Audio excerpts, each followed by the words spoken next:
Mimi naitwa Edmund Munyagi, ni personal finance coach na trainer, lakini ni CEO wa kampuni inaitwa LTF Financial Services Limited. Wengi wenu mnaijua Let's Talk Finance, au baadhi yenu mnaijua Let's Talk Finance. Kuna dada alikuja akatusalimia hapa akasema nyie mnifahamu, lakini mimi nawafahamu. Wewe ni Joel, alafu wewe ni Let's Talk Finance. Kwa hiyo kuna wengine wananijua kama Let's Talk Finance. Yes, na nimesimama mbele ya accountants. Mimi sina background ya accounting, sina background ya fedha, nina background ya IT. Lakini leo nitaongea nanyi juu ya masuala ya fedha, na topic niliyopewa ni personal finance management skills for aspiring women leaders.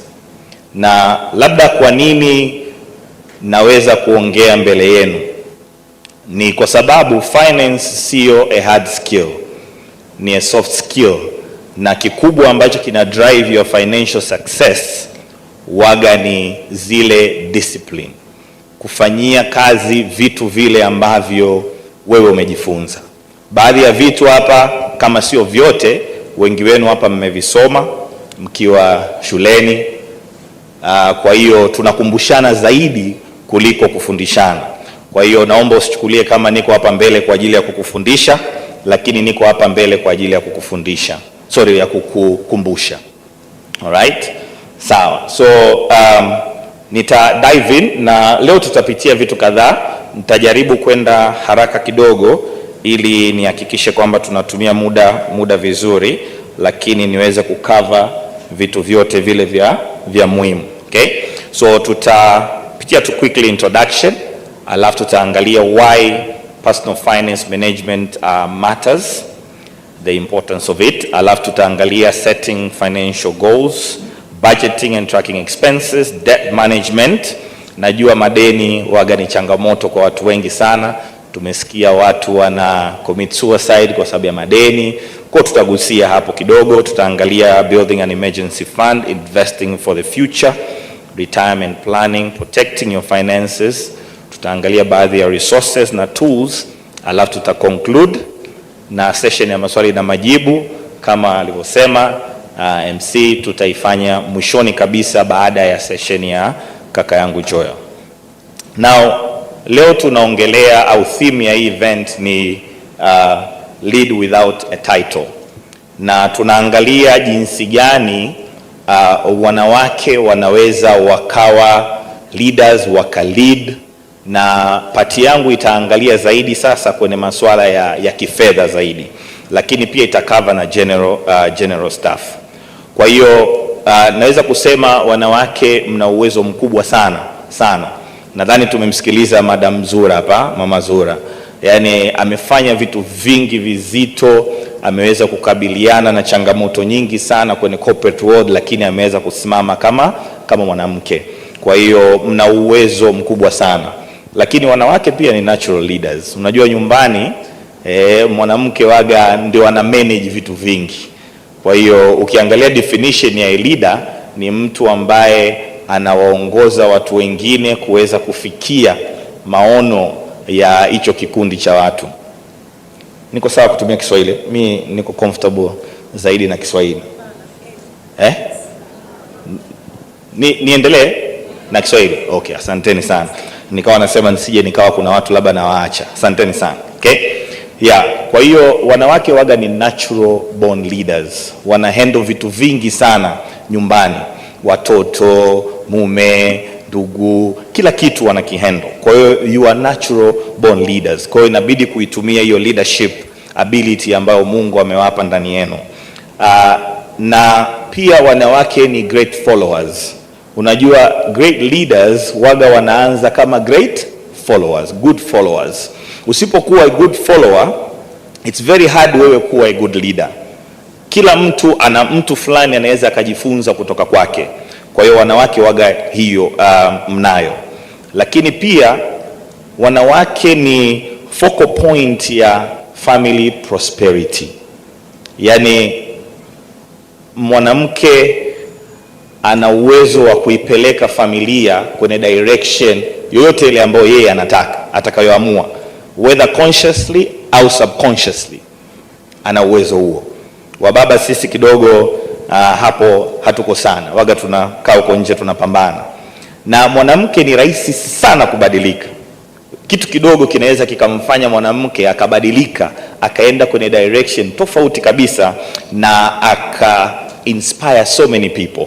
Na kitu ambacho kinasaidia pia wanawake kuwa na hiyo nguvu ni kwamba mna uwezo wa kustart small na kuscale from there.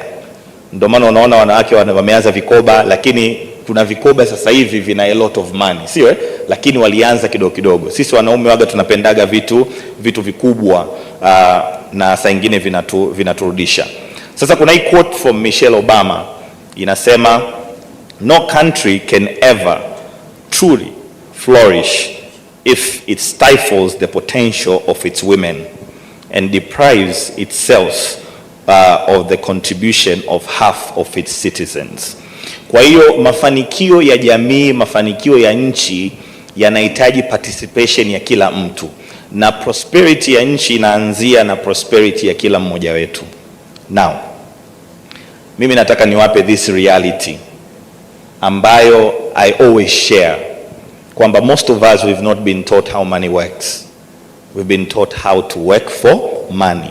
Ndio maana unamaliza chuo, unaenda kutafuta kazi ili upate pesa, pesa haitoshi, utabadilisha kazi nyingine, utatoka hapo utafungua biashara hivyo, lakini unaweza ukajikuta umefika sehemu ambayo you are lost, you don't know. Na actually mimi nilipitia that stage. Nilifika kwenye time kwenye maisha yangu ambao najiquestion kwamba with all the knowledge nilikuwa nayo, with all the income ambao ninaitengeneza, how come nina changamoto ndogo ndogo?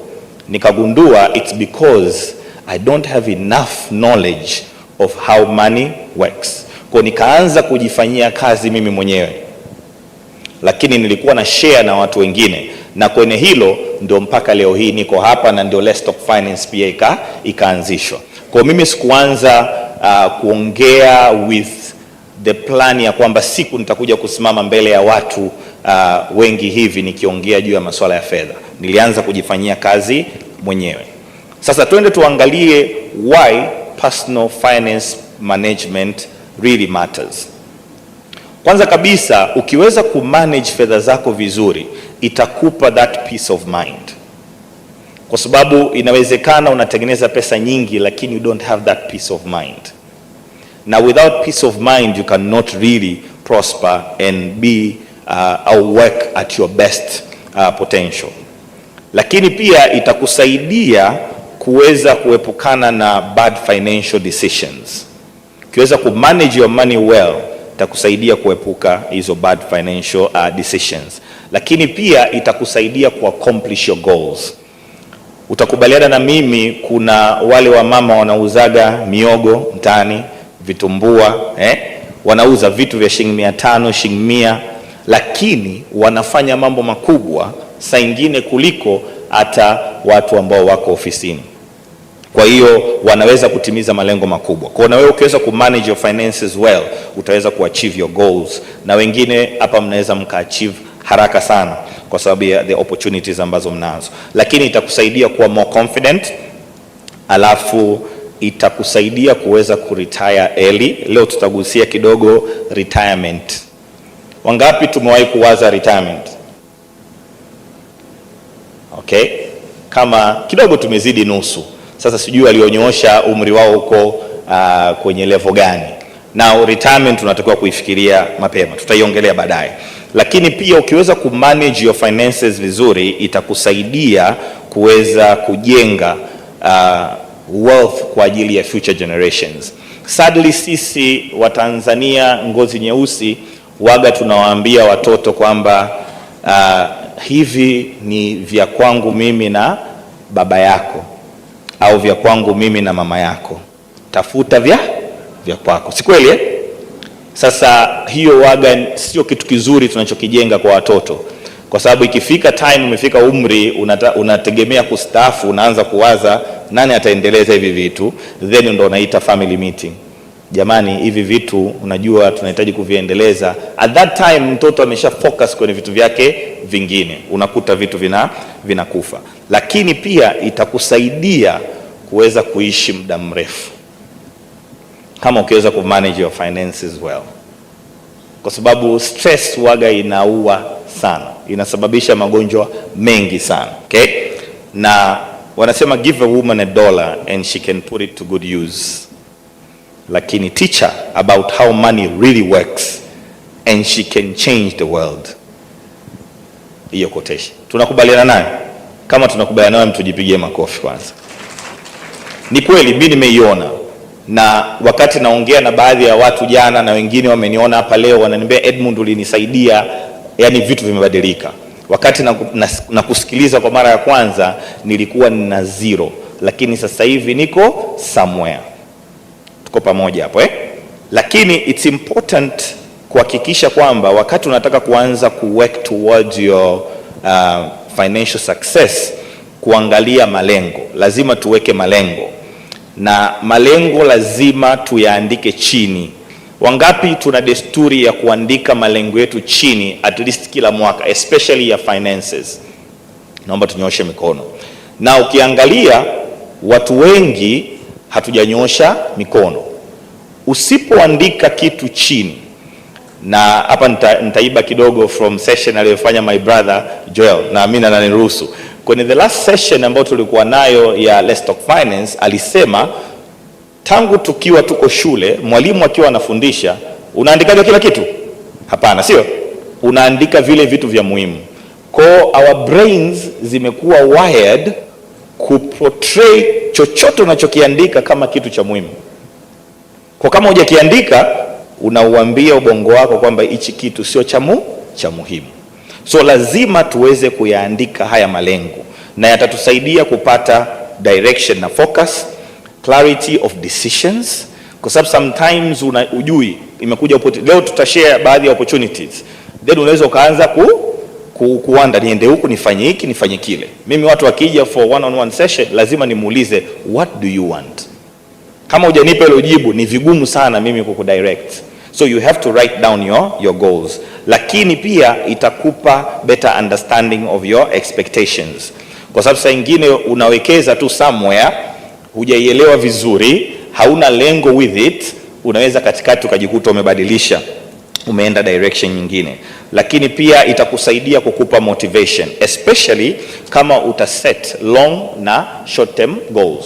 Short term goals inakupa ile confidence, tunaita confidence builders. Umetiki kitu fulani, you celebrate, you continue towards the big ones. Lakini hakikisha malengo unayoyaandika yana encompass, yanajumuisha malengo ya familia nzima, especially kama tayari uko kwenye familia, kwa sababu ukishakuwa kwenye familia then hatumuangalii individual.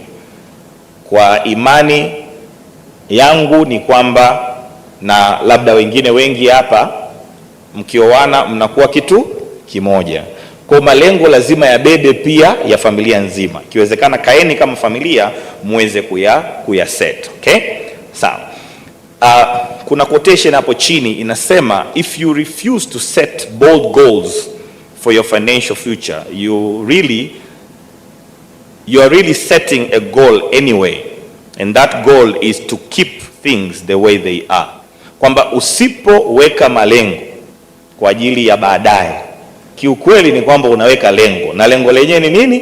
Kubakia hapo ulipo. Kwa usishangae kama next year you are at the same spot uliokuwepo mwaka huu. Sasa tuingie kidogo kwenye vitu vya muhimu sana kwenye kuachieve financial success. Na hii sehemu wanawake waga mko vizuri sana. Sasa sijui kwa nini wengine waga hawafanyi, lakini wako better kwenye ili eneo kuliko wanaume. Budgeting na tracking expenses, very important. Usipo budget, yani hela yako itaenda kokote pale itakapochagua kwenda, na lazima ujue where your money is going. Kwa lazima uhakikishe unajua pesa yako inaenda wapi. Nani anajua pesa yake kuanzia huu mwezi umeanza mpaka sasa hivi imeenda wapi? Yaani una uwezo wa kuniambia Edmund, kiasi hichi nimepeleka huku, kiasi hichi nimepeleka huku, kiasi hichi nimepeleka huku. Naomba nione mikono wanaojua. Wow, naomba tuwapigie makofi. Yaani hawajafika labda hata 10% ya watu ambao tumekaa huku ndani. So kama kuna sehemu ya kuanza kubadilika ni hiyo. Lazima uweze kutrack your expenses, kwa sababu ukisha track your expenses you will be able to cut down the unnecessary expenses. Na hapa nikifundishaga waga naongeleaga what I call money wasters. Now hizi money wasters unaweza ukazichukulia, wakati naziongea unaweza ukazichukulia kama vitu vibaya. Hapana, sio vitu vibaya, ni vitu vizuri sana, lakini doing them for long, kwa kiwango kikubwa, vina uwezo wa kukuset back financially, kwa sababu ni vitu vizuri sana. Nimeandika hapo baadhi yake. Cha kwanza, weddings. Naongea na wanawake hapa, kwa hiyo tutaelewana kidogo, si ndio? Wanawake mna vitu vingi around weddings. Kwanza kuna kitchen party, bridal shower, send off, harusi yenyewe. Na kwenye hizi utachanga, utavaa sare, na utasema sina nguo, lakini tukienda kwenye kabati lako kuna nguo nyingi kiasi kwamba kabati halitoshi, labda unahitaji chumba kuweka hizo nguo, na nyingi zenyewe umezivaa mara moja. The only thing is utaki kuonekana na nguo ambayo ulivaa last year. That's the only thing. Sikuwepo kwenye session ya jana, lakini wakati napiga story wakaniambia Mheshimiwa Shigongo jana alisema ukinunua dress unataka na kiatu kinacho match na ile dress. Ukitrack your expenses unaweza ukashangaa the amount of money ambao unaweka kwenye harusi. Now nimesema usichange, hapana, but do you have to contribute on each and every single wedding that comes to you? No. You can say no. Na kuna zingine you shouldn't go, sio lazima uende kwenye kila moja. Na kuna zingine ambazo you support them kwa kuwapa tu kiwango kidogo, kama kuonyesha tu kwamba okay, I support you. So kuna zingine unatakiwa useme no, inabidi uzijue ni zipi. Kuna zingine unatakiwa umsaidie tu ule mtu kwa sababu kweli ni mtu wa muhimu, msaidie kwa kidogo. Kuna zingine utacontribute vizuri na utaenda utaparticipate fully kwa sababu huyu ni mtu wa karibu na wa muhimu kwako. La sivyo it will set you back. Eating out. Women, mimi nilishasema wakati wa COVID nilikuwa napika, nikasema jamani, kupika inanipotezea muda mwingi. Labda sio kwa sababu sipiki mara nyingi. Nyie labda mnajua, mnaweza kupika haraka, sijui. I don't know. Lakini mimi niliona inachukua muda mwingi sana. Kwa hiyo nika appreciate women na upikaji. Na mimi nikajiambia mimi sitapika. Nitatafuta mtu mwingine apike, ili mimi nipate muda wa kufanya vitu vingine. Nitapika tu ikibidi hapa na pale. Lakini find a way ili usiwe unakula kwenye restaurants all the time. Ukibeba chakula, actually mwanzo wa huu mwezi nilisema kwamba I'm going to exercise a zero spend month, na nikahakikisha nakula nyumbani, na nikitoka asubuhi na beba chakula. Na ofisini kwangu hakuna fridge, hakuna microwave, ila mimi niko 5th floor, kuna rafiki yangu ana ofisi 8th floor. Kwa nilikuwa nikifika na mpige, upo ofisini? Ndio. Naenda naweka chakula changu kwenye friji yake, ikifika mchana naenda napasha na kula. Hebu imagine ukiokoa 3,000.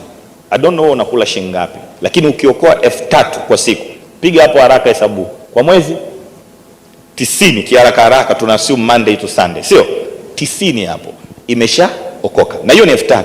Najua baadhi yenu mnakula 5,000, 7,000, 10,000. Kwa unaweza kuokoa laki mpaka 200,000 if not more ukila tu nyumbani. Now does it mean kula nje ni vibaya? Hapana. Lakini you can't do it every day. It will cost you. Change there. Na kuna vingine vingi.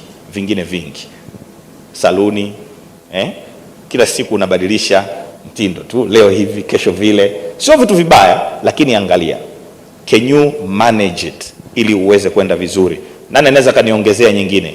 Tunayo waste hela. Family and friends. Now hii ni emotional kabisa. Imagine unamkataliaje mwanafamilia kumpa pesa akikuomba? Sinabidi tu umpe, si ndio? Lakini sasa is it affecting your finances? Na je, unavompa unakuwa unamsaidia kweli au? Now ask yourself, usipompa, what will happen? Will they die? Will they be less of human? Usipowapa, most of the times maisha yao yataendelea vizuri kabisa, lakini your finances will be affected. Na wangapi tumeshawahi kumpa mwanafamilia au rafiki pesa na mpaka leo haijawahi kurudi, ingawa alikwambia na kurudishia kesho au next week? Wangapi? You see now, kila mtu. Now wakati unaisubiria ile pesa, imagine mental state yake yule mtu na ya kwako. Ya kwake kwanza, they don't care. I'm telling you, they don't care. If they cared, angehakikisha na kurudishia, angeweka effort, hata kama ni kidogo kidogo angehakikisha na kurudishia. Lakini they don't care. Either they didn't have plan ya kukurudishia, au they had, lakini sasa hivi anaona kwanza unayo, nikikurudishia sasa itakusaidia nini wakati yeye ana shida zaidi yako. Ndio maana mimi nilisemaga hata siku moja nikihitaji pesa sitoomba nyumbani, kwa sababu ukichukua kwa mzazi ukitaka kumrudishia unajiuliza, kwani anahitaji? Si hahitaji, acha ngoja nibaki nao, mimi si mwanae bwana. Kwa mimi nilisemaga no, I will not take money from home. Kama nahitaji nitafute njia zangu, kwa sababu huku mtaani nakuwa expected kurudisha na lazima nirudishe. Tuko pamoja hapo? Now imagine mental state yake, alafu imagine mental state yako. Ya kwako kila siku unahesabia ile hela, kwamba unampigia, unamtumia message. Now unaweza kumpigia asipokee, mentally unakuwa affected, kwa sababu mimi namdai huyu mtu, nampigia simu apokee, na inawezekana unampigia simu kwa sababu ya kitu kingine kabisa, sio ile hela, lakini hatopokea na ata affect your mental state. Kwa hiyo kama kuna mtu unamdai na haja kurudishia siku nyingi, do this exercise. I did it na ilinisaidia. Write off that debt. Write it off kabisa. Sema imeenda, nimetoa sadaka, ili uanze a new chapter. Mentally itakusaidia sana. Nani anaweza kuniambia what other thing we waste money on? Kama wawili. Internet bundles. Na swali ni, internet bundles ni kitu kibaya? Hapana. Sasa hivi you can't live without them kwa sababu kila kitu kiko kiganjani. Swali ni, what are you doing with that bundle? What are you doing? Are you perusing to Instagram? Au unasoma basi vitu ambavyo vina maana? Ask around. Inawezekana nyumbani kwako, mimi I'm a heavy user wa internet kwa sababu I consume a lot of information from the internet. Kwa hiyo I need internet all the time. Lakini nyumbani nilikuwa nakaa Mikocheni, nikawa natumia Zuku, nalipa 70,000 unlimited mwezi mzima.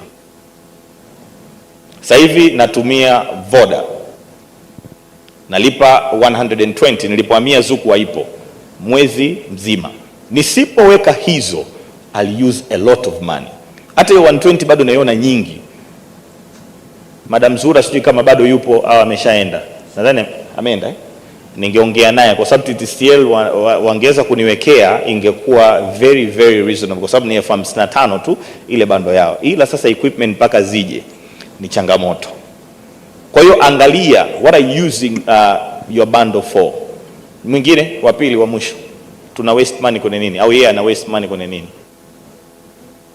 Na unaweza unmute ukaongea quickly tu. Mwingine mmoja, emotional purchases. Emotional purchase. Yani unajua pesa ikiwa mfukoni, yani waga inawasha waga haitaki kukaa, inataka kutoka kwenda somewhere. Baba aliniambia, aliwahi kuandika insha akiwa yuko shule, kwamba shilingi haitulii. Umewahi kwenda na mtoto kanisani, si ndio? Anawezaga kutulia ule muda wote, especially kama ni zile ibada ndefu. Yani atazunguka, atajaribu kufanya hivi, yani atafanya anything ili asitulie tu pale. Pesa acts the same way. Ukitoka hapa na una kibunda chako mfukoni, sijui unaweza usifike mjini ushaitumia, imebaki kidogo. Hizo emotional impulse buying, impulse purchasing. Solution ya hiyo, usiwe na hela nyingi mfukoni, kuwa nazo chache. So umesikia mheshimiwa jana alisema hana hela zote kwanza anamwachia mama. Kwa ukijiona wewe you are weak in that area, tafuta someone who is stronger aweze kukusaidia kumanage, especially kama uko kwenye marriage. Alright? Sawa, tuendelee. Najua ziko nyingi tu. Sasa ukisha cut down zile expenses, unnecessary ones, au kazipunguza au kaziondoa kabisa, you will remain with some amounts ambazo unaweza ukasave alafu ukainvest pia. Very important. Na tunasema inabidi ujilipe wewe kwanza. Watu wengi hela ikiingia, we start paying other people before we pay ourselves. Na paying yourself doesn't mean nitoke eti niende nijipampe, ameongea hapa Madam Zura, pampering yourself. No, it doesn't mean that. Maana yake ni wekeza hizi pesa kwa ajili ya maisha ya baadaye, na nitakwambia uweke kwenye maeneo gani ili iweze kukusaidia. Kwa ukisha cut down utaweza kusave, lakini tunasema pay yourself first. Sasa basi, madeni mara nyingi tunaingia because of unnecessary expenses, spending more than we earn. More. Kuna watu tunakopa ili tuweze kuendesha maisha yetu ya kawaida. It's dangerous. Kuna dada mmoja alinipigia, yuko Arusha. Akaniambia, Edmund, naomba msaada. Akamwambia shida ni nini? Akaniambia, mimi yani mume wangu ana provide kila kitu. Kwa hiyo mimi hela zangu ni kwa ajili tu ya matumizi yangu. Lakini nina madeni kiasi kwamba riba tu ile ya kurudisha, riba ile ya yale madeni, income yangu haitoshi. Kwa every month inabidi ni borrow more ili kulipa tu riba. Can you imagine your situation? Nikamwambia, dada, unajua unajichimbia shimo ambalo hutaweza kutoka. Yani hiyo situation ni mbaya sana. You have to do some drastic changes. Nashukuru alikuja kunipigia baada ya miezi kadhaa, baadaye akaniambia okay, ulichonishauri nimekifanya. Kwa sababu one option ilikuwa auze gari yake kwanza. Nikamwambia uza, clear that situation. Baadaye utanunua gari nyingine. It's hard, lakini she did it. So you must budget your money. Na hapa kuna mfano wa budgeting. Now budgeting ziko za aina nyingi. Tumeshasikia 50-20-30, 30-20-50. Ziko za aina nyingi sana. Mimi hapo nimeweka kwenye portions 5. Pay attention. Ya kwanza imeandika 10. Na nimeziweka in terms of importance. Na zile 13 za mwanzo, actually no, ya kwanza ni must. Na waga inakaa hivyo hivyo. Na hii ni ile ambayo tunamrudishia Mungu. You must return 10% to your creator, kutokana na imani yako. Kwa waga ni 10. Alafu hizi 12 zinazofuata, hizi ni minimum. You can do more than hizo, lakini hizi ni minimum. So the next 10 utaweka kwa ajili ya mfuko wako wa dharura, na nitauelezea baadaye hapa kidogo. Utaweka kwa ajili ya mfuko wako wa dharura. Halafu 10 inayofuata, kama una madeni, utaanza kupunguza madeni yako. Kama hauna madeni, basi utaanza kuwekeza kwa ajili ya your future, your retirement, building wealth. Hizi ni minimum, you can do more than them. Inayofuata 50 ambayo ni kubwa, you will spend it kwenye your needs, mahitaji yako. Sasa unaona hiyo ndio inachukua sehemu kubwa 50% your needs. Needs ni zipi? Food, clothing, housing, shelter. Sio? Mtu mmoja akauliza, sawa, food is a need, but is a burger a need? Ni food ndio unahitaji kushiba, si ndio Lakini sasa kila siku unanunua burger. Kuna sehemu pale Don Bosco Dar es Salaam wanauza burger, wanaitwa burger buddies. Burger zao ni tamu kweli. Burger moja ukinunua na fries nadhani ni shilingi 17,000. Question is, ukinunua vyakula vya kupika nyumbani vya shilingi 17,000 vinaweza vikalisha watu wangapi na kwa muda gani? You have to ask yourself. Kwa hiyo food is a need, lakini angalia ni what food. Sasa kwenye your needs pale kuna one area inabidi tuiangalie sana, housing au rent, kama unalipa rent. Kwa sababu ni only 50% ya your income, your rent is not supposed to be more than 25%. Ikiwa more than 25% itakupa shida, kwa sababu bado hapo transportation hujaiweka na hujaweka vitu vingine vya msingi. So kama unatengeneza $1,000,000, your rent haitakiwi kuzidi $250,000. Piga hesabu hapo kutokana na income yako, alafu jiulize, je, sehemu ninayoishi am I paying more than 25% of my income? If that's the case, then anza kujiuliza what you can do ili uweze kutoka hapo uende somewhere cheaper au increase your income. The quicker one ni kubadilisha sehemu, lakini it's emotional. Watu washazoea unakaa sehemu fulani, sasa hivi unakaa sehemu nyingine kidogo ni changamoto. Lakini hiyo ndio the quicker one ambao unaweza ukai exercise. And then 20%, now hii 50 ni maximum. You shouldn't go more than 50. Hii ni maximum. Alafu 20% utaiweka kwa ajili ya your wants. Hivi ni vitu ambavyo vinafanya maisha yawe matamu zaidi. Sasa ndio baga hizo na vitu vingine ambavyo vinafanya maisha yako yawe matamu zaidi. Okay? 20%. Na hii nao ni maximum. If you can cut down on the 50 and the 20, una uwezo wa kufanya more on the second 10 and the third 10. Lakini pia unaweza kawekeza kwa ajili ya mambo mengine. Kama unaweza ku cut down kwenye 50 na 20. Ndio maana tulianza kuangalia where we waste our money. Now, a budget is telling your money where to go than wondering where it went. Kwa ndio maana kuna mtu anakaa anajiuliza, hivi hela, kuna kale ka video yule mzee Shayo ana record anasema yani anashangaa kwamba amehangaika kupata hela kwa muda mrefu alafu amemaliza ndani ya muda mfupi. Sasa anajiuliza, hivi mimi natumia vibaya au sina hela? Nani amewahi kukaona kale ka clip? Umeona hivyo. So usipo budget utakuwa kama mzee Shayo, uko pale unawanda, where did my money go? You don't know. Kwa hiyo ukiendelea hivyo utajikuta you are never getting out of hizo challenges. Lakini madeni ni kitu ambacho kina affect watu wengi sana. Wanawake mna advantage kwa sababu mna vikoba, mnakopa. Wangapi tuko kwenye vikoba? Almost yani 80% if not 90 tuko kwenye vikoba. Na unavyo vingi. Kwa unaweza kukopa huku, kukopa huku. Jamani na mimi nina vikoba vitatu Sawa Kwa hiyo unaweza kukopa huku, kukopa huku, kukopa huku.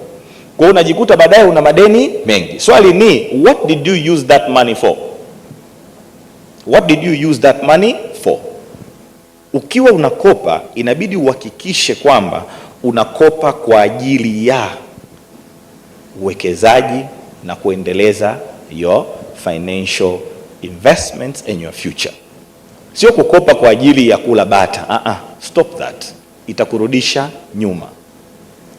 Kwa hiyo kama una madeni, cha kwanza kaa chini alafu ya list them down yote, ujue na deni huku la kiasi hichi, ujue kila kitu, kwa sababu hiyo itakusaidia sasa kuweza kupanga mkakati wako wa kuyalipa.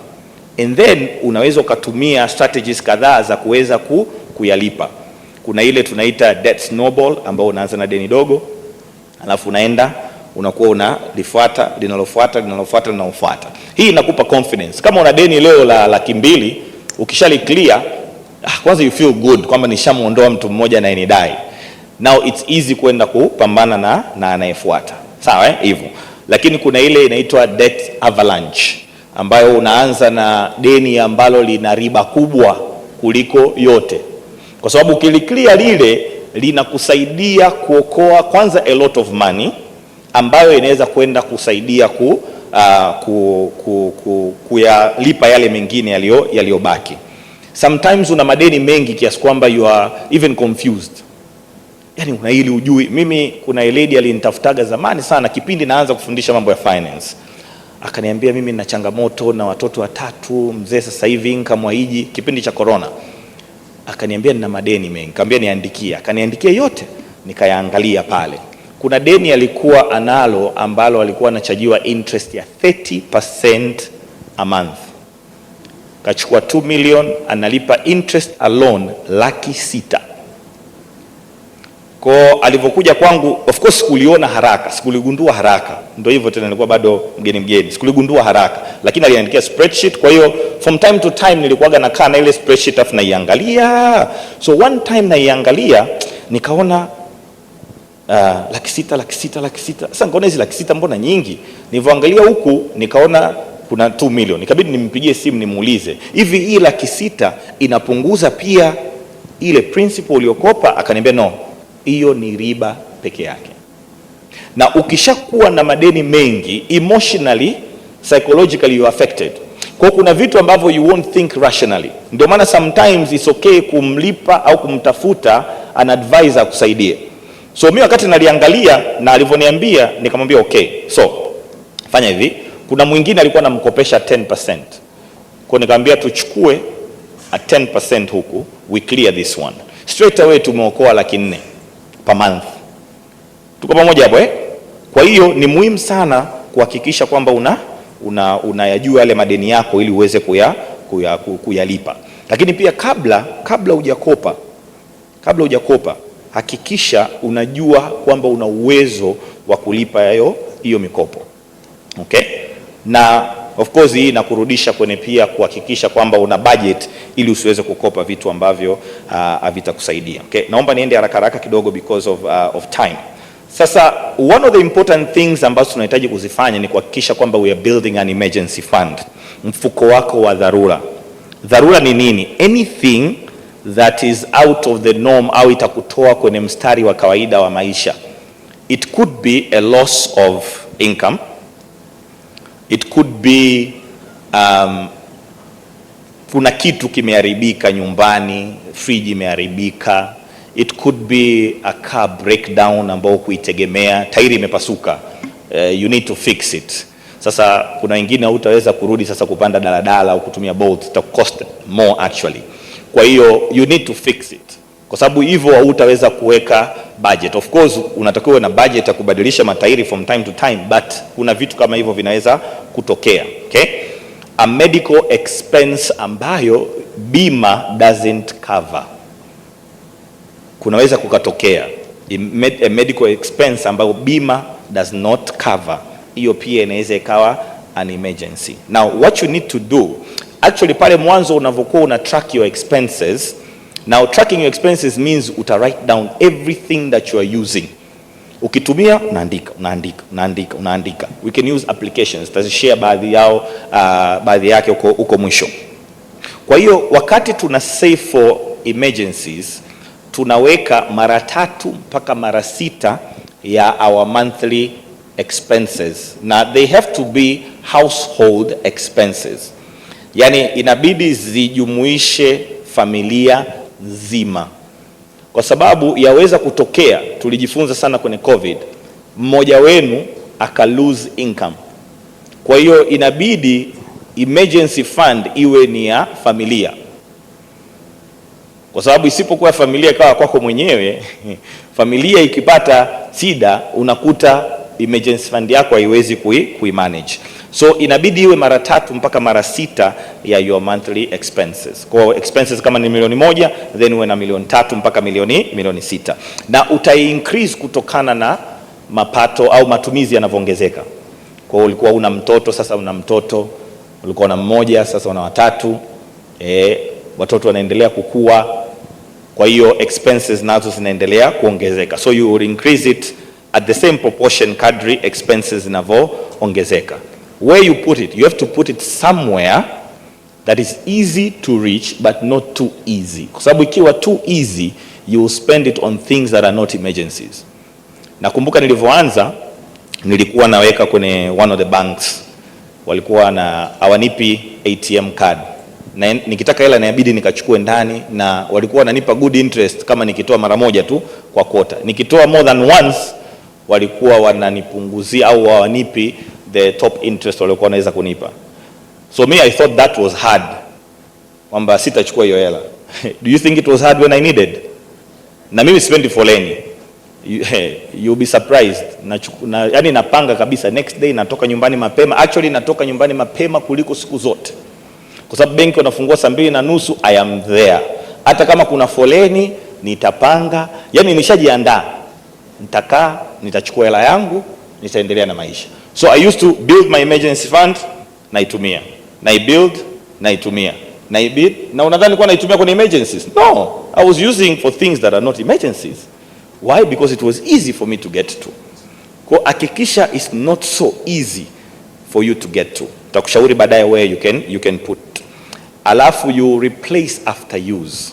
Kwa ukiitumia umepata emergency, baadaye inabidi kuirudishie. So you can have bank accounts, lakini inabidi iwe inakubana, na ukichukua actually inabidi uchukue as a loan.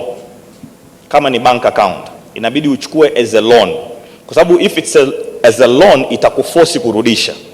Kama uchukui as a loan, I'm telling you hautarudisha. Wangapi hapa wamewahi kusema najikopesha nitarudishia, afu mpaka leo hajajirudishia? Nyosheni mikono hapa. Si mnaona wengine hawajanyoosha, hataki tu kuwa kweli. Lakini ndio hivyo, najikopesha nitajirudishia, hurudishi. It's very hard kujisimamia we mwenyewe. You need something else or someone else. Something else is better than someone else. Mwingine anaweza akakuonea kwanza hela za kwako, anakusimamiaje kwenye hela zako? But ukipata system ambayo inakuforce, then idea mutual fund can put UTT, tutaiongelea kidogo baadaye, tumeisikia jana pia. Lakini mimi I advocate vikoba. Kwa ambao tuko kwenye vikoba, jamani, naomba tujipigie makofi. Kwa sababu kikoba kwanza kinakuforce uendelee kuongeza before the expenses increase, which means expenses ziki increase you are already there, kwa sababu unanunua hisa kila mwezi. Ukitaka kutumia you get it as a loan. You get it as a loan ambao lazima urudishi. Usiporudisha unapigwa penalty. Another advantage ni zile interest unazolipa pia zinarudi kwako kama income mwisho wa mwaka. Waislamu najua riba kwenu ni haramu, lakini vipo vikoba ambavyo ni interest free. Una uwezo kuvitengeneza ambavyo vinaendana na imani yako, lakini vitakusaidia. Utakuwa unaweka kila mwezi unaweka, kwa hiyo inaendelea kugrow. Lakini pia vikoba vina uwezo kukusaidia kufanya projects za kibiashara na uwekezaji ambazo zinaweza kukupeleka mbali. Sasa kikoba chako kinakupa mkopo kwa interest ndogo, say 5%, asilimia ngapi, una uwezo wa kuwekeza somewhere at 12%. Kopa, nenda kawekeze. I know a lady, jana tulikuwa tuna mnada wa bonds, tutaziongelea kidogo. Alikopa na akawekeza jana kwenye bonds. Interest anaochajiwa kwenye mkopo wake ni ndogo, huku kwenye bonds anapata interest kubwa, na bonds sasa hivi zinauzwa at a discount. Kwa hiyo amegain a lot of money just from doing that. Kwa interest aliyoipata ni kubwa sana. Now kuna mwingine anakopa anaenda kununua gari, anakopa anaenda safari. Sio vitu vibaya, lakini are you behind on your financial goals? If you are, then stop it, at least kwa muda fulani wakati unajijenga. Okay? So an emergency fund can turn a crisis into an inconvenience. Yani kitu ambacho kilitakiwa kikuvuruge kabisa kinakuwa kitu kadogo tu ambacho unaweza kukasolve alafu kaendelea na maisha yako. So you must build it. Una uwezo wa kuanza kidogo kidogo au kaiweka kwanza alafu kaendelea na mambo mengine. Lakini you must invest for the future. Set aside at least 10% of your income. Guys, 10%, not a lot, at least. Ndio maana kwenye zile budgeting nimekuwekea 10% pale. Kuna 10 ya Mungu, kuna 10 ya emergency, 10 ya retirement au building your financial future. Just 10%. Now piga hesabu kama unaweza. Mapato uliyoyapata tangu umeanza kufanya kazi, alafu piga 10% yake uone ungekuwa na shilingi ngapi sasa hivi. Bado hatujapigia hesabu interest you could have earned from different investments ambazo ungezifanya. Mimi nilivyoona hivyo nikasema I cannot do this anymore. Lazima nihakikishe najenga hii discipline. Na make sure zile pesa unazoziweka aside unazi-invest ili ziweze kuzaa. Don't just save to save. Save to invest. That money has to grow. Alafu make sure the return unayopata is better than inflation. The inflation rate according to BOT, nadhani hii ni ya mwezi June, is 3.6. Now yawezekana wao wamereport 3.6 lakini the actual is more than that. Yawezekana, I don't know. Lakini if you have a savings account, a traditional savings account, ask yourself inakupa interest gani? Now some of you here, najua kuna watu wa benki na kuna watu wanapenda bank. Now if you're investing in a bank, make sure the interest kwenye hiyo product, kwa interest ni kubwa than inflation. If it's not, then your money is going away. If it's not, your money is going away. I'm not against banks, natumia banks, lakini you have to know na benefit vipi from my banking. Banks wanauzaga bonds pia, nunua basi bonds. Banks wana FDR. Kama unataka kuinvest in a bank, look for a good FDR rate alafu uinvest. Actually negotiate, especially kama una hela nyingi, una uwezo wa ku negotiate. So the bank can be a very good place for you to invest, especially if you have hela nyingi. I have a story of a lady ambaye alipata mtoto kwa zamani, alafu bahati mbaya baba mtoto akafariki.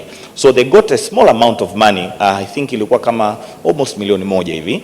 So they took about 200,000 wakawekeza UTT, alafu they took kama 700,000 hivi ikaingia bank. And you know how bank accounts work, kwamba kuna monthly charges na nini hivyo. So 18 years later, that bank account is nowhere to be found. Kwa sababu nadhani ikifika muda sijui wanazifanya nini, bankers watakuwa wanajua.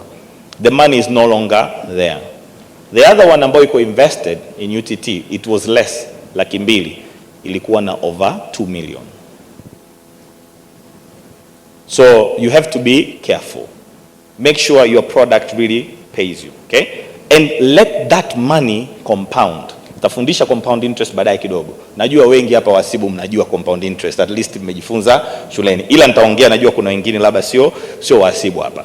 Compounding maana yake iache ile hela iendelee kuzaa. Usitoe, usiwe na hiyo tabia ya kutoa, okay?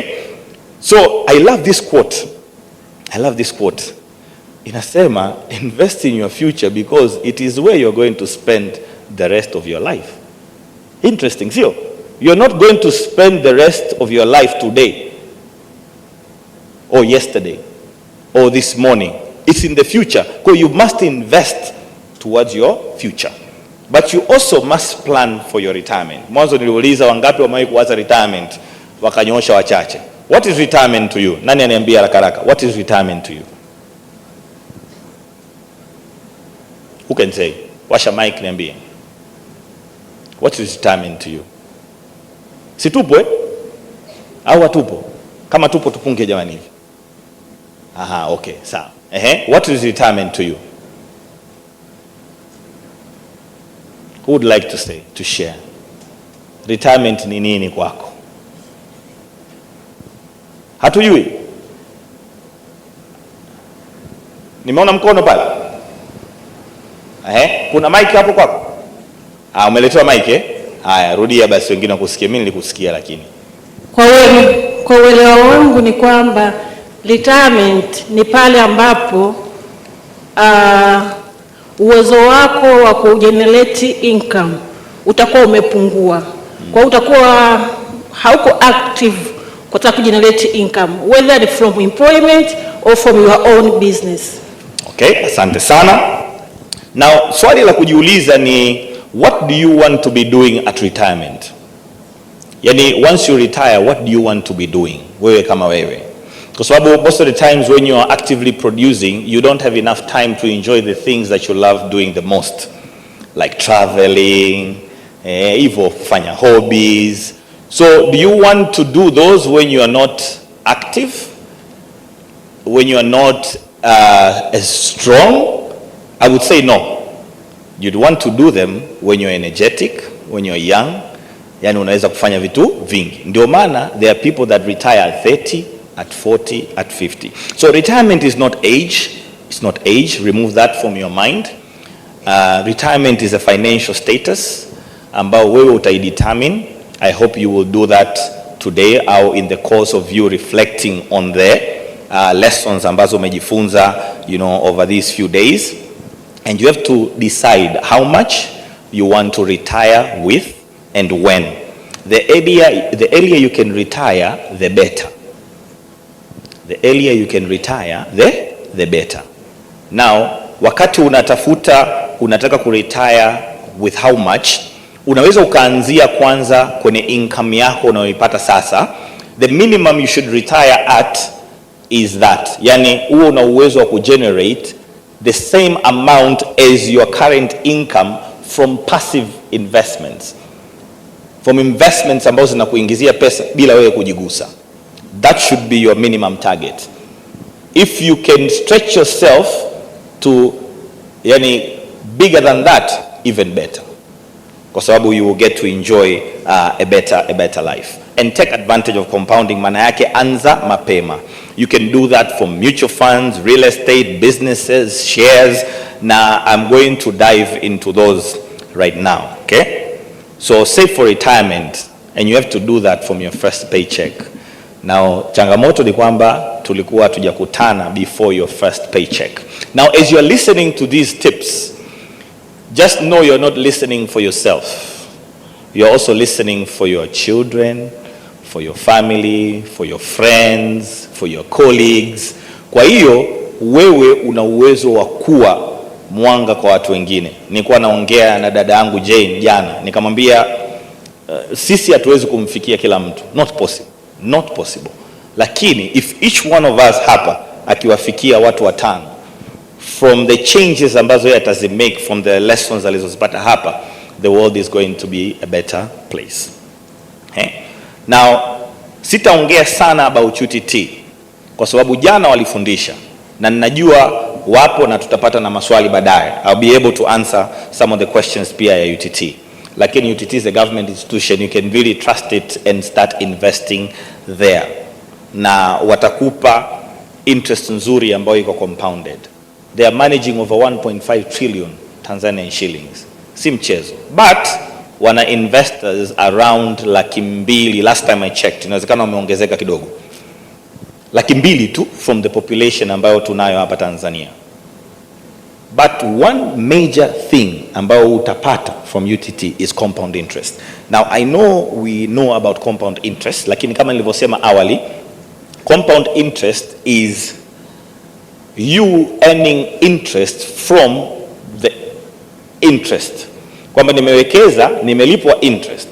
On the next term, napata interest from the original investment plus the interest ambazo nimezipata from the original investment. Okay? Now tukifanya numbers waga saa ingine inakuwa changamoto. But nikiwekeza milioni 10 wakaniambia wananipa interest ya 10%, it means nitatengeneza interest ya shingapi? Milioni 1, sio? The next term nitatengeneza tena milioni 1, lakini hii milioni 1 niliyoitengeneza from the first year itazaa pia 100,000. And then nitaenda zitaendelea kuongezeka, sio?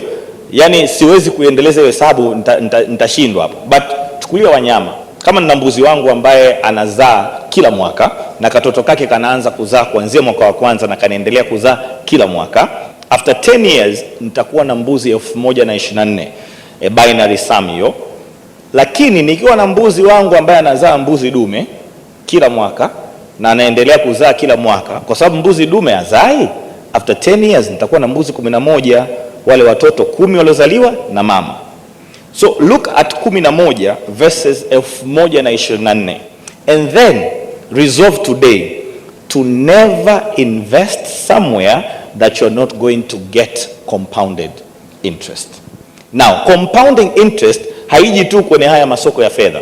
Compound interest also inakuja kwenye uwekezaji mwingine. Una nyumba za kupangisha. Wangapi tunapenda real estate hapa? You know you can practice compounding kwenye real estate. Maana yake kodi inayokuja usiile, reinvest it. Sasa wewe kodi imekuja, umekula. Matengenezo yenyewe yanaanza kuwa shida, inabidi uingie kwenye income nyingine ili ufanye matengenezo. Siku imekuja opportunity ya kuinvest more, you don't have money, you have to borrow somewhere. Kwa hiyo unajikuta unalipa riba huku unavuruga finances zako zingine. Reinvest that money, don't use it. Kuwa na mfuko, account, whatever kwa ajili ya that project. Ikija ingiza kule, usitumie. Ifanye projects zile za real estate tu. Ukisoma kitabu kinaitwa The Richest Man in Babylon, which is a book ambayo mimi imenisaidia sana kubadilika kwenye masuala ya fedha. If you read that book, atakwambia when you're investing alafu unapata interest, anasema your money is working for you, sio? Kwa hiyo ana term your money as your slaves. They are laboring for you. Sasa your slaves wakizaa watoto, kama unawala wale watoto au unawaua wale watoto, it means ile manpower inapungua. you will never get that power ya compounding. So reinvest. Albert Einstein mwenyewe alisema compound interest is the 8th wonder of the world. Hiyo quote inaendelea inasema, he who understands it earns it, he who doesn't pays it. You pay it where? Kwenye madeni. Dada aliyekopa at 30% $600,000 kila mwezi analipa compounded interest. Lakini wewe ukielewa, you can invest and get the positive effects of compound interest. Huu ni mfano ambao unakuonyesha if you invest $100,000 kila mwezi kwa miaka 30. $100,000 tu kila mwezi kwa miaka 30. You will have $355 almost. Now assumption ni you are getting 12% interest compounded every year, na the interest imebaki hapo hapo. Hiyo ndo assumption. But that interest can change, sio? Lakini tuna make assumption in terms tu ya kukuonyesha the power. Now watu wengi ukimwonyesha the first year the total investment ulioweka ni 1.2 million. Now you only got 80,000. So anasema yani Edmund, mimi niwekeze yani mwaka mzima alafu nipate 80,000. Jamani, $1.2 Wachaga mpo hapa. Anasema hiyo hela nikiizungusha hii jamani si nitapata mahela mengi. Kwa hiyo unasema mimi siwekezi. Edmund, hii haina maana. Si ndio? Now this first year, wale mbuzi wangu wale mnawakumbuka, in the first year wote walikuwa na katoto kamoja. So ukiangalia huku na huku no difference. But if you continue doing, eventually vitu vina grow hivyo. There are people here asking themselves, sasa Edmund, mbona unaongelea miaka 30? What if I'm not here? Madam Zura, Mama Zura alisema, sio? What if the Lord blesses you with 50 more years? What if? So swali la kujiuliza, what if you are here 30 years from now and you didn't do this? And that's just $100,000. Some of you here can invest 100, sorry, not 100, actually 1 million, 2 million, 5 million a month. Some of you can do that here. What power do you have? Nitakuonyesha tools ambazo unaweza kuzitumia baadaye zikusaidie kugrow. So this is the power of compounding. Inahitaji uwe na patience. But ili uweze kufanikiwa kwenye hizi unahitaji vitu vikuu vitatu: money, time and discipline. So many people, they fail to start because they think money is the first important resource that they need to have. It's not money. It's not money. Number one, you need to have discipline. Discipline is number one. Number two is time. Time maana yake ni start today. Naongea na watu wengi sana, but it's a shame unakutana na mtu hajaanza. UTT wamewambia pale you can press nyota 150 nyota 82 reli ukafungua account hapo ulipo. Una uwezo kuanza kudeposit now hapo hapo ulipo. But there are people I'll meet next year hawajafanya hiyo process. Ambapo bado unajiuliza hivi UTT kweli inalipa? Just open, put your money, utajua hapo mbele kidogo. Just do it. Usijiulize maswali mengi. Sisi tuliosoma saa nyingine waga tuna analyze sana. We analyze until we paralyze. Don't analyze too much. Take action. Sawa? So discipline is the bridge between your goals and accomplishment. Discipline. So in all honesty, wewe hakikisha unafanya hata kama ni kidogo kidogo, just do it. Let me show you the power of discipline and time. Now let's assume you want to retire, but you want to retire with $1 billion Tanzanian shillings invested in the money market huku. Kwa sababu if you have $1 billion Tanzanian shillings in UTT at 12%, you are getting 10 million a month to live on. Now I don't know if that's much to you or little, wewe mwenyewe utadetermine. But assume you want to get to $1 billion. Na hapo utaona the power. If you want to get to $1 billion and you have 10 years to get to that $1 billion, all you need to put every month is 4.3 million around hapo. Total utakaokuwa umeinvest over time is 516 million. Interest would be around 483 hapo, almost 84 million. That's the interest ambao umeipata from the compounding. You have what? 10 years. Una muda mchache. So ukichelewa, you will have to do more to get to the same goal. Let me show you if you have double the time. Now, automatically kama tunajua hesabu, you are assuming kama nina double the time, I'll need to put half the money. Si ndio? Now, look at what you need to put if you have 20 years. You only have to put $1 million. If you have 20 years. If you have 30 years, all you have to put is 283,000, which you can do it for yourself, for your family. Yani unaweza kufanya kwa watu wengi sana. Because some of you mnatengeneza pesa nzuri sana. Now again, unaweza kaniuliza hilo swali tena, Edmund, mbona miaka 30, mbona ni mingi? Ask about your child. Imagine your child ana umri gani? 30 years from now atakuwa na umri gani? Imagine your child at your age. Yani unataka awe na nani gani? Okay? But you can also invest in the stock market.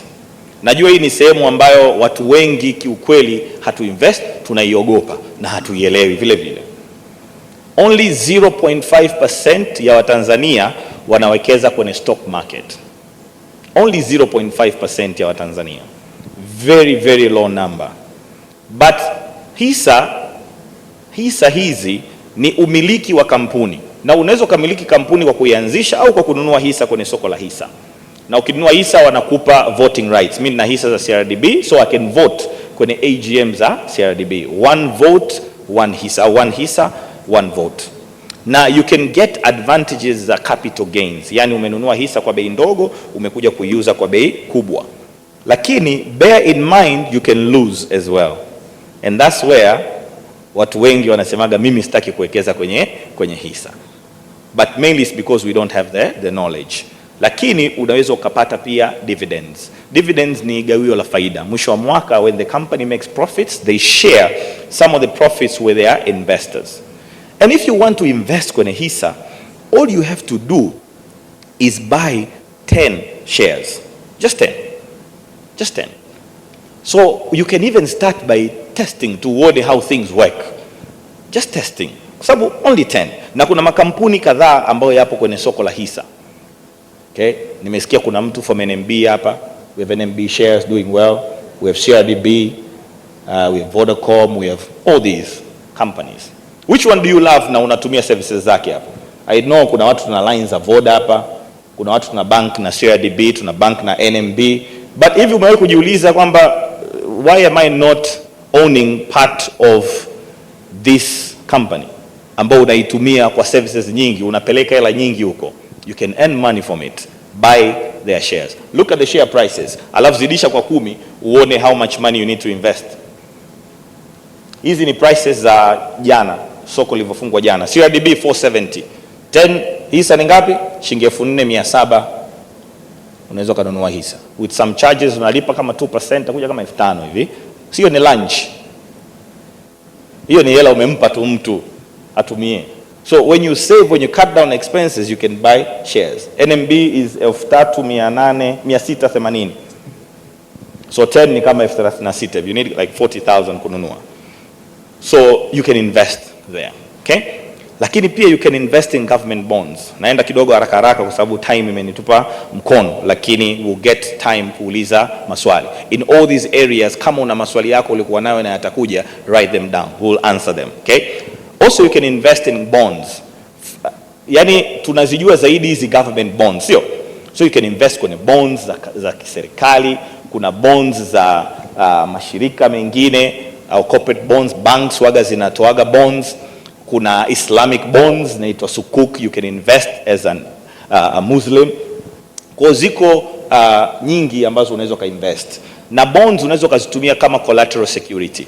Na ni one of the securities ambazo banks wanazikubali haraka sana.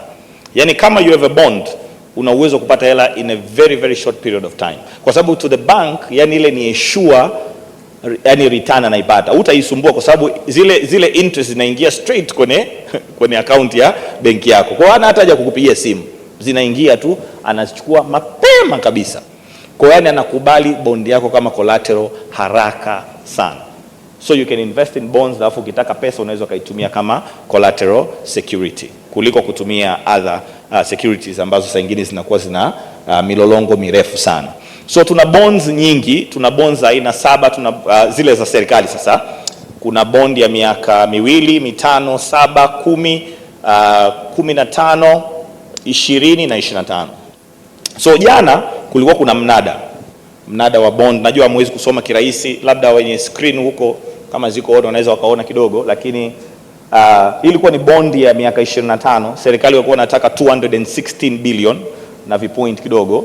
Kwa hiyo mnada ulivyofanyika, wakati unanunua zile bonds unanunua kwenye auction. Kwa una bid, utaweka bei yako unaotaka wewe kununulia. Kwa hiyo unaweza kununua at a discount, yani less than 100%, au unaweza kununua at a premium which is more than 100%, au kununua at par.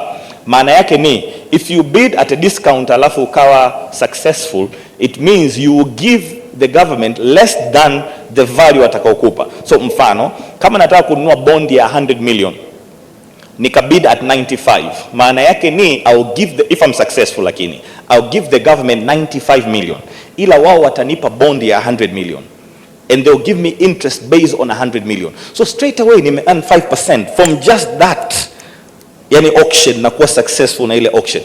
That's it. Haraka nimetengeneza 5% in a day, wakati UTT utatengeneza in 12 months 12%, sio? Alafu wataendelea kukupa interest kila miezi 6, na interest kwenye hii bond ni 12.56. Okay? Hiyo ndio interest ambao wanaitoa. Kwa hiyo watakuwa wanakulipa interest kila miezi 6. If I bid at a premium, maana yake labda nimebid at 105, nitaipa serikali 105, lakini watanipa bond ya milioni 100. So nimewapa 5 million extra, sio? So utajiambia, kwa nini mimi niwape 5 million extra? Sometimes you have to do because of the market yenyewe. Kama demand ni kubwa, watu wanabid sana, kwa sababu serikali waga wanaanzia zile zenye asilimia kubwa, wanashuka mpaka watakapofika watachora mstari. Kwa hii ya jana, the minimum successful price was 90. Kwa kuna mtu alibid at 90.001 na akawa successful, meaning kwamba alitoa milioni 90 kama alikuwa na bid 100, akapewa bond ya milioni 100. Kwa katengeneza 10 million straight away from that bid na kuwa successful na hiyo bid straight away. Now where did you take your 100 million ambao unayo? So you can invest here pia. Alafu anaendelea kupata interest kila miezi 6. Alafu mwisho wa muda serikali pia bado itamrudishia 100 million wakati alitoa 90. So that's the power of easy investment. Now kuna wakati zinakuaga zinauzwa at a premium. Sawa? So maswali kwenye bonds pia atakuja baadaye because of time. You can invest in real estate. Najua wengi wamenyoosha hapa kuhusiana na real estate. Na real estate is very wide.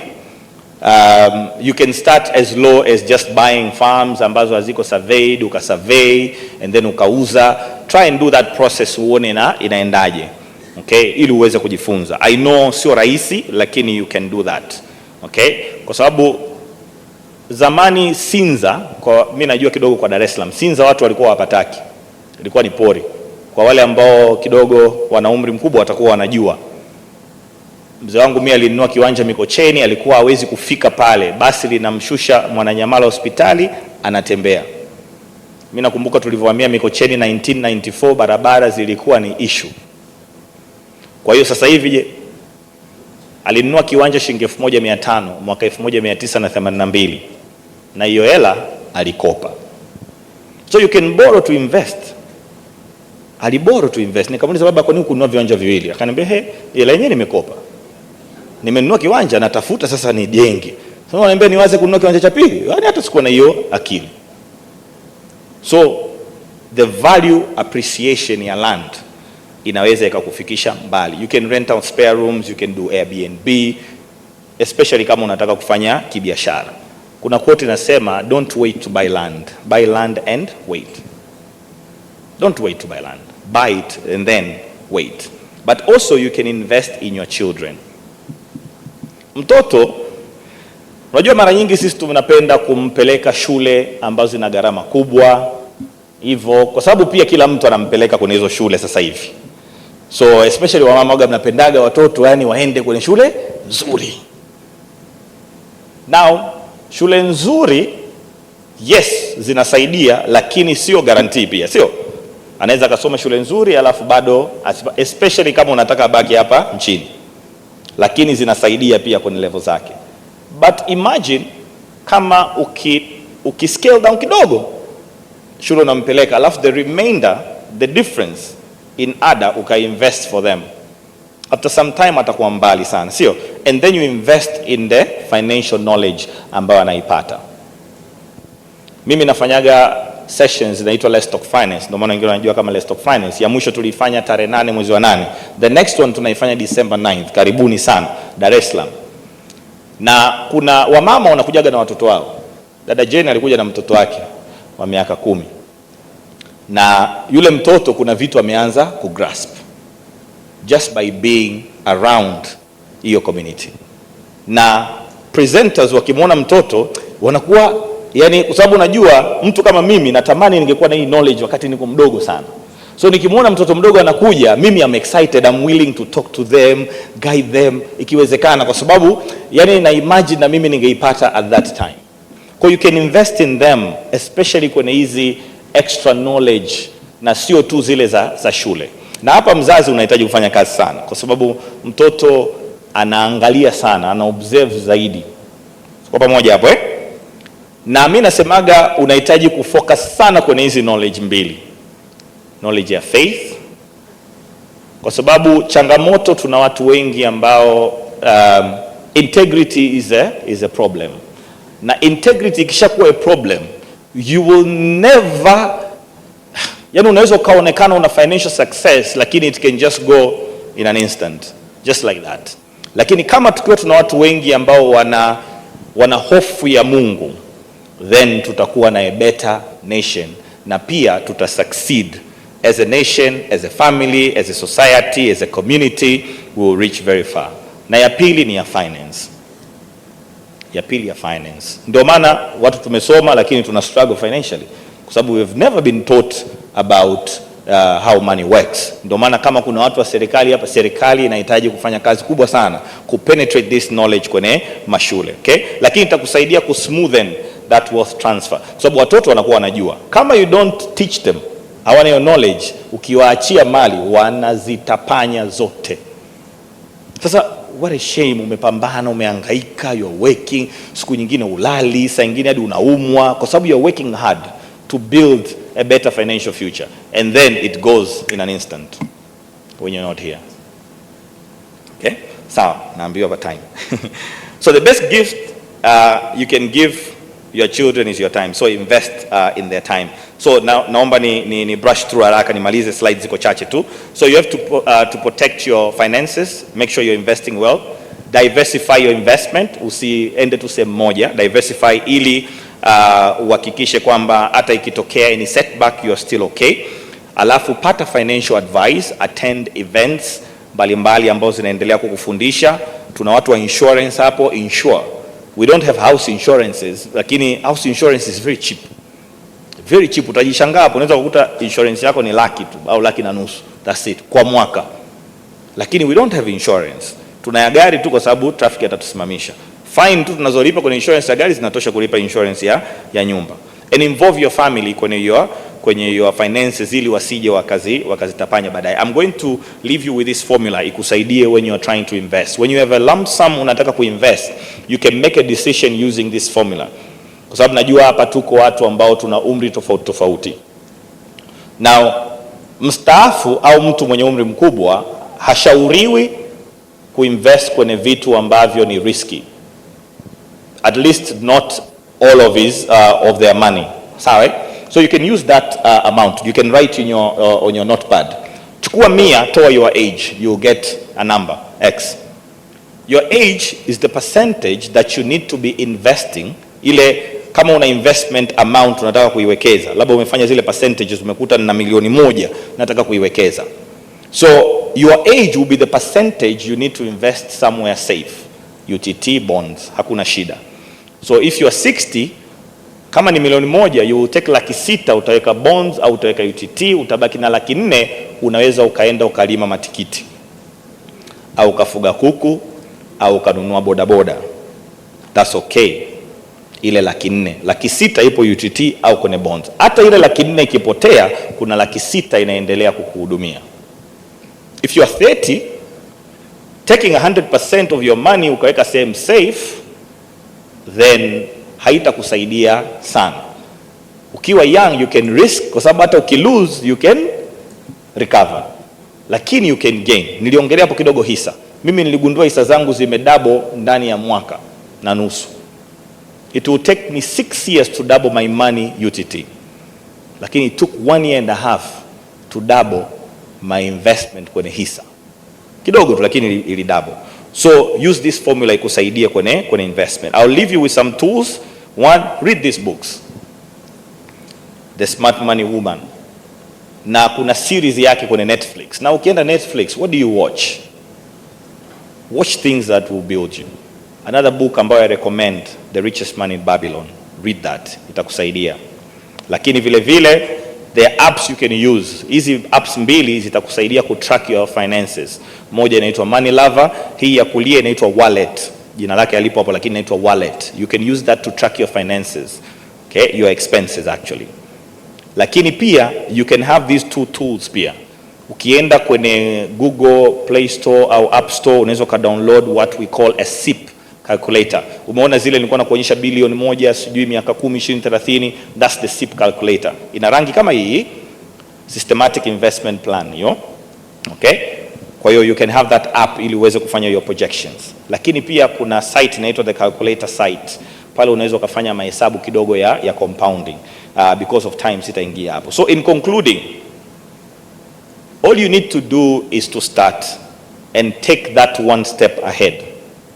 Kwenye Wafaransa kuna hii story nilisikia, Wafaransa rule sana huko Algeria kule jangwani. Sasa watu walikuwa na travel kwenye ile jangwa, na kwa sababu ni jangwa uoni sehemu yoyote, watu wengi walikuwa wanakufa huko njiani. Kwa Wafaransa walichokifanya, wakaweka mapipa yale ya oil wakaweka, na yale mapipa waliyaweka kilomita, yani yanapishana kilomita 5 kwa sababu kutokana na jinsi dunia ilivyo curve, horizon ziko kama zinapishana kilomita 5. Kwamba nikiwa hapa naweza kuona kilomita 5, baada ya kilomita 5 sioni kwa sababu inakuwa ime curve. Kwa waliyaweka kilomita 5 apart, na ili mtu aweze ku go through the trail, at any one point anaona mapipa mawili tu, analiona lile pipa alilopo na pipa lile ambalo ni next. Kwa hiyo the only thing they have to do is to get to that next pipa. That's it. As ana approach ile pipa, ili la nyuma linazidi kuwa dogo, wakati lile kule linakuwa kubwa, linaonekana zaidi. Akifika kwenye ile pipa ndo anaona the next. So hata wewe kwenye your financial plans, your goals, start working. Go for that next goal. After you tick it, litakuja jingine. Just start small and keep on doing. But you have to start now. Think big, but start small. Work from a budget. Usiende tu randomly, utapoteza pesa. Tumefundishana to pay yourself first. Lakini just know, kuna times you win, kuna times you will learn.